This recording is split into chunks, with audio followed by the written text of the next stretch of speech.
Estamos de regreso en Observatorio. Estos son los datos del tema Reforma Energética. México es el 10º país con la mayor producción de crudo. La reforma energética a nivel constitucional fue publicado en el Diario Oficial de la Federación el 20 de diciembre del 2013.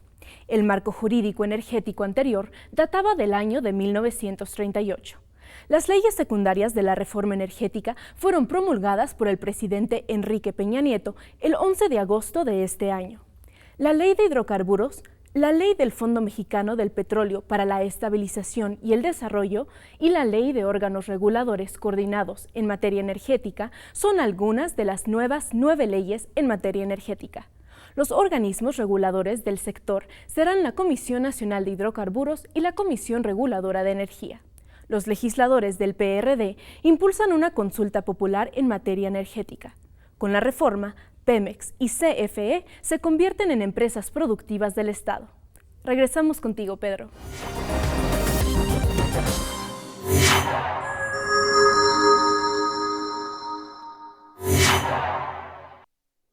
Pues ya estamos de vuelta aquí en Observatorio. Antes del corte, Guillermo adelantaba la que iba a ser, digamos, la pregunta arranque, que no es mía, viene de Eduardo. Es decir, ¿cómo evitar que estos nuevos actores, algunos de ellos, bueno, no todos, porque incluso la CFE, muy poderosos, económicamente muy capaces, involucrados en un mercado en el que se manejan millones de dólares, no se pongan de acuerdo y terminen al final controlando, digamos, los precios y controlando los resultados del mercado? ¿Cómo hacerlo? Ok, es una excelente pregunta, ¿no? Se ha dado en otros países, en otros estados ahora sí que de nuestro vecino en Estados Unidos. Y vaya, pues ahora sí que lo único que puedo yo decir al respecto es, tenemos a la CRE, tenemos a la Secretaría de Energía y tenemos al SENACE. El SENACE se dará cuenta si existen ciertos patrones de colusión entre los diferentes actores de mercado. Los órganos reguladores tienen la responsabilidad. Sin duda. Y el SENACE, que es el encargado del despacho del día a día de todas estas plantas en donde se puede dar esa colusión, empezará a ver pues, si existen patrones de colusión entre ellos. Y el SENACE tendrá que levantar la bandera roja cuando eso suceda. Existen, pues ahora sí que existirán penalizaciones en el reglamento del mercado mayorista eléctrico en México que especifiquen exactamente qué es lo que sucederá en casos de colusión y demás, ¿no? Entonces me parece que el SENACE, al estar metido en la operación las 24 horas, los 365 días del año, verá exactamente cuáles son las técnicas que existen entre cada uno de los participantes para maximizar esa optimización que ellos quieren por sus recursos.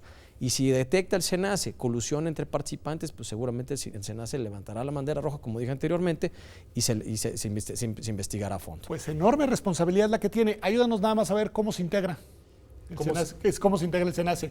Es decir, ¿quiénes están ahí? Es decir, el SENACE es el antiguo Centro Nacional de Control de Energía de CFE, se extrajo de CFE, el director del SENACE es un exdirector del SENACE de CFE, Eduardo Meraz, y tiene abajo de él pues, diferentes directores. El SENACE pues, lleva muchos años haciendo esta labor. De hecho, esta labor del mercado mayorista ya se hacía en CFE, pero se hacía nada más para la cuestión del despacho interno de las plantas. Se llevaba lo que se llama un mercado sombra dentro de CFE. No sé si ya preveíamos la reforma o no. Siempre había algo. Lo que queríamos hacer nosotros con el SENACE y el mercado sombra era hacer que las plantas dentro del parque de generación de CFE se despacharan en base al mérito. Es decir, nosotros tenemos lo que se llama una tabla de méritos, y en esa tabla de méritos lo que se dice es cuál es la eficiencia de cada una de esas plantas, cuál es la eficiencia, cuál es el costo de combustibles, y en base a eso despachábamos nosotros nuestras plantas, es decir, de la más barata a la más cara. Y ahora el SENACE lo que hará es esa labor, pero de manera independiente y completamente de fuera de la CFE, para evitar cualquier tipo de conflicto de interés. No, pues muy importante, y la verdad es que una enorme responsabilidad. Eduardo, ¿quieres comentar algo sobre eso o tengo una pregunta adicional? Por favor. Mira, tiene que ver con lo que tú nos decías, que es el tema de que esto no se va a dar de la noche a la mañana, que va a llevar tiempo. Bueno, veamos la perspectiva optimista, que decías, bueno, pues ojalá en una de estas las cosas salgan. Veamos la optimista y te preguntaría, colocándonos en esa visión optimista, ¿cuándo se empezarían a dar dos resultados desde la perspectiva económica? Porque entiendo que acá la promesa va por partida doble, que los consumidores nos veremos directamente beneficiados en nuestros bolsillos, en nuestra economía doméstica, pero también que se va a generar riqueza para el país, es decir, que acá lo que vamos a tener es un incremento, digamos, de la riqueza nacional que después se va a poder distribuir, etcétera. Bueno, teniendo estas dos ecuaciones y siendo optimistas, positivos, ¿qué podrías decir? ¿Cuáles son las posibilidades? ¿Cuáles son los tiempos? Bueno, la propia reforma energética está prevista para una vez que arranca este año formalmente, desde el punto de vista constitucional. Los escenarios más próximos de cambio significativo es 2025. Entonces yo creo que es un escenario interesante de 11 años, en donde paulatinamente se irán modificando los mercados, los incentivos, las inversiones, la innovación tecnológica, los nuevos fondeos financieros.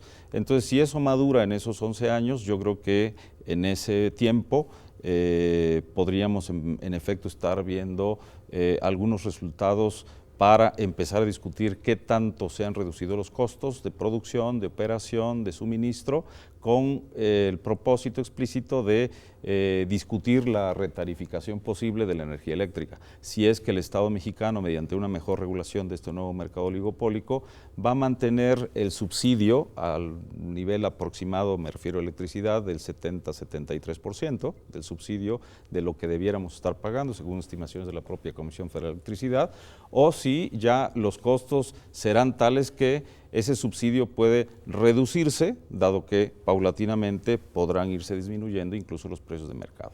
Entonces yo creo que 2025 es un periodo pertinente para empezar a discutir la maduración de esta reforma energética. Dato importante, ¿no? Porque digo, lo veo desde la perspectiva de los efectos sociales y de lo que se ha planteado en la agenda pública como una de las promesas de la reforma, porque es importante explicarle a la gente que entonces tenga paciencia, que vamos con calma. ¿Tú estarías de acuerdo con eso, Guillermo? Que digamos, los mexicanos, las mexicanas se van a tardar en poder percibir los efectos e incluso en poder valorarlos ya con cierta objetividad. ¿Al menos una década? No, yo creo que en palabras de nuestro propio director general, el doctor Enrique Ochoa, nosotros esperamos ver, de hecho, resultados mucho antes que eso, ¿no? Y mucho antes que eso, yo creo que en los próximos 2 o 3 años estaremos viendo impactos significativos, ¿no? Estamos haciendo conversiones de plantas de combustóleo a gas natural, estamos metiendo nuevos gasoductos que empiezan a operar a finales de este año inclusive, con lo cual vamos a empezar a sustituir, pues ahora sí que ese combustóleo que nos cuesta 3 o 4 veces más que el gas natural, que contamina el 68-70% más que el gas natural. Entonces nosotros estamos convencidos que con estas acciones, y pues estas ojeras no son de gratis, trabajamos 24 horas en todas estas acciones que estamos tratando de implementar, ¿no? Y que vamos a implementar y que se empezarán a ver, de hecho, a finales de este año. Entonces, hay algunas medidas que tendrán un impacto directo, concreto en breve, que quizá no tienen que ver con toda la transformación del sector, que eso sí será tardando un poco más en aterrizar, supongo. Correcto, y si me permites te doy un ejemplo muy claro. Nosotros tenemos alrededor de 10.500 megawatts en generación con combustóleo. De esos 10.500 megawatts con combustóleo nos cuestan, como decía antes, casi el 300% más que con gas natural. Entonces, una de las primeras cosas que estamos haciendo es convertir esas plantas de combustóleo a gas natural. Es decir, no serán plantas igual de eficientes que una planta ciclo combinado, que es lo que se llama, es la tecnología más eficiente después de cogeneración, pero serán plantas mucho más eficientes que las actuales de combustóleo. Con eso vamos a tener ahorros significativos, vamos a convertir más de 5,000 megawatts de combustóleo a gas natural. Podríamos hacer las cuentas de cuánto nos cuesta esto. Nosotros gastamos al año, y no quisiera entrar en mucha estadística, pero nosotros gastamos al año 160,000 millones de pesos en combustibles. Es decir, y esos 160,000 millones de pesos en combustibles son el 80% de la tarifa. Entonces, cualquier cosa que hagamos nosotros en combustibles, en particular en el combustóleo, tiene un gran impacto en la tarifa. Eso por un lado. Y por otro lado tenemos otro rubro que es importante, que son las pérdidas técnicas y no técnicas. Es decir, cuestiones de la red de transmisión y distribución. En México tenemos pérdidas de alrededor del 15.5%. Es decir, por cada 100 megawatts que nosotros producimos, realmente estamos entregando 85 por una cosa u otra. 15 se pierden. Mientras que en los países, digamos, en Estados Unidos tienen pérdidas del 6% y en Corea tienen pérdidas del 3%. Entonces, si reducimos el margen de esa pérdida, ahí también tenemos un Son beneficio. dos acciones muy concretas. concretas, combustibles y reducción en pérdidas, lo que tenemos que Como hacer. el tiempo vuela, no me puedo detener demasiado en el punto, al menos de que quieras decir algo, Eduardo, pero hay una dimensión que no podemos perder de vista. Hemos hablado de la económica, de su impacto social, de su potencial de generación de riqueza, que ojalá se utilizara, si es que se genera esa riqueza, para proyectos sociales, proyectos de distribución de recursos al país, etcétera, pero una dimensión que es la ecológica, Eduardo. Así es. ¿Qué se espera? ¿Cuáles son los riesgos? ¿Cuáles son las ventajas? Es decir, esta dimensión no podemos dejar de verla. Sí, como dije al inicio, el origen de la reforma energética fue básicamente financiero, comercial y constitucional, para crear una nueva situación energética del país. Ahora bien, en pocos momentos del texto formal o oficial de la reforma energética se alude a la transición energética y a los posibles daños ecológicos y ambientales que propicia cualquier proceso generador de energía y de suministro y uso de la misma. Entonces, esa dimensión no está bien discutida en términos de la política pública asociada a la reforma energética. Yo creo que tenemos la obligación todos, no solamente CFE, Pemex, el gobierno, todos, tenemos que poner de relieve la discusión ambiental, porque me parece que no estar discutiendo más que cómo aprovechamos de mejor manera el petróleo, el gas natural, el gas de lutitas, el gas grisú, la energía eléctrica, está muy bien, pero cómo empezamos a generar una mezcla de energía en el país que incluya más hidroelectricidad, geotermia, pero también eoloelectricidad.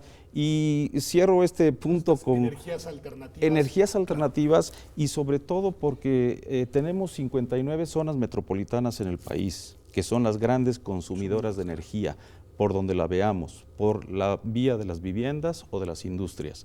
Y entonces en esas 59 zonas metropolitanas también generamos grandes flujos de residuos urbanos. En algunas, por ejemplo, en la Ciudad de México se está haciendo un planteamiento de la metanoelectricidad. Yo creo que también habría que abrir los oídos para entender que energía no solamente es de origen fósil, sino que puede tener otros orígenes con menores costos ambientales. ¿Qué tanto esta es una variable que está en el eje de la ecuación de sus acciones? No, sin duda, ¿no? Este es un punto también fundamental. Hemos estado hablando mucho de las energías fósiles el día de hoy porque son las de impacto inmediato, ¿no? Para las energías renovables, el gran reto que tenemos para adelante no es la producción de estas mismas, sino el poder incorporarlas a nuestra red de transmisión. Las energías renovables, como todos conocemos, pues ahora sí que el viento no tiene palabra, por ejemplo, ¿no? Y hay veces pues, que el viento sopla o no hay viento, que hay veces que no. Entonces, estados como Oaxaca, mismo Baja California, tienen gran potencial para viento, solar en Chihuahua, Sonora, gran potencial para Chihuahua y Sonora para gran potencial en solar. Y ahí el reto que tenemos es el poder reforzar nuestra red de transmisión. ¿Por qué? Porque la red de transmisión el día de hoy pues estaba diseñada de cierta forma. Tenemos que hacer muchas renovaciones a la red de transmisión para poder incorporar todas estas energías renovables. Pero hay un gran plan. De hecho, tenemos ahora sí que el reto de llegar al 2025, si mal no recuerdo, con 30% de energía renovable.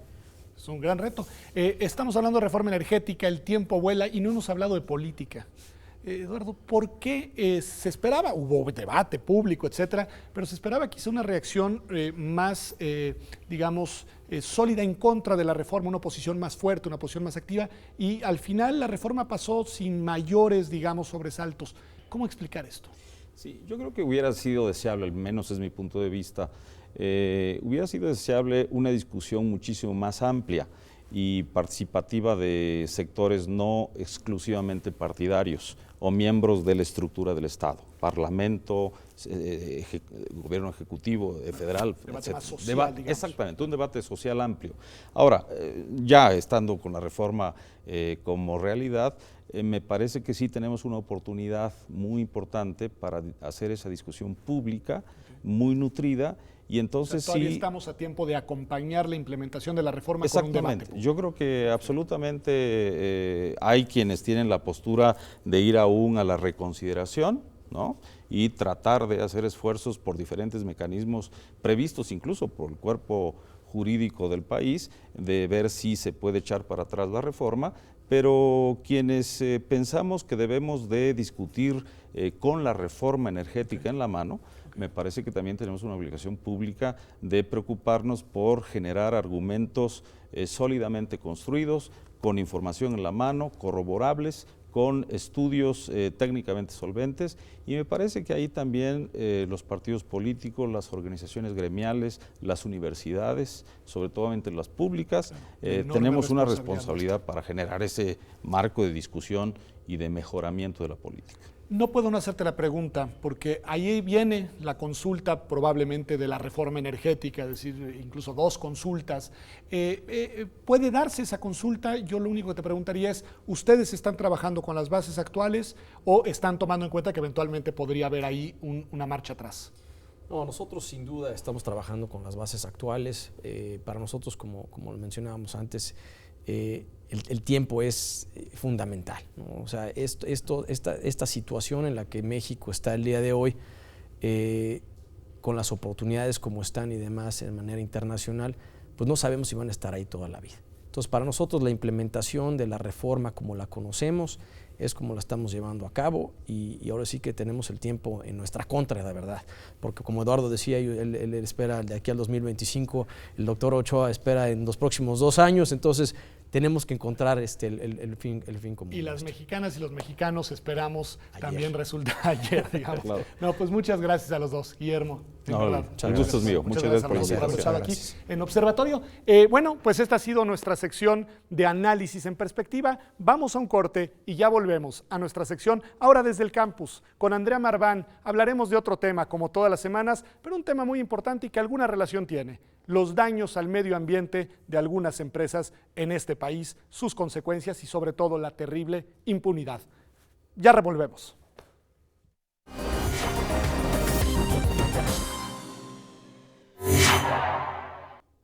Pues de nuestro programa del día de hoy, de nuestro tema principal de la semana, la reforma energética, me quedo con 3 reflexiones. La primera es que hubo un cambio constitucional muy relevante, es decir, cambió de manera importante las reglas constitucionales que regulan la energía en el país. La segunda es que la implementación de esa reforma llevará tiempo, no será inmediata, y llevará además distintas acciones que ojalá se den de manera concertada y para el bien de todos. La tercera es que para la Comisión Federal de Electricidad los resultados palpables en nuestros bolsillos deberán de estar a la vuelta de la esquina, y sin embargo, algunas voces autorizadas son escépticas al respecto. Me queda claro que a todas y a todos nosotros nos toca darle seguimiento a un tema tan importante, porque tiene que ver con la economía del país, con nuestra economía doméstica y, sin duda, con uno de los recursos estratégicos de México. Esto ha sido Observatorio. Gracias por acompañarnos. Nos vemos como siempre aquí en TV UNAM la próxima semana, el martes a las 9 de la noche.